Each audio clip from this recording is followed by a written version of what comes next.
ఇప్పుడే జూన్ 4వ తారీఖు వచ్చిన ఎన్నికల ఫలితాలు ఒక కొత్త చరిత్రను సృష్టించాయి. ప్రజా చైతన్యానికి నిదర్శనంగా నిలిచాయి. మీరు చూస్తే దేశ 93% స్ట్రైక్ రేట్, 57% ఈ కూటమికి ఓట్లు పడ్డాయి.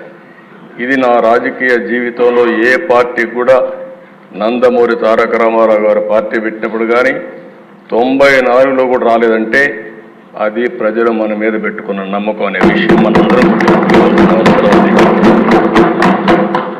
అధ్యక్ష, ఒక్కొక్క పార్లమెంట్ 70,000, 80,000, 90,000 మెజారిటీ వస్తాయి.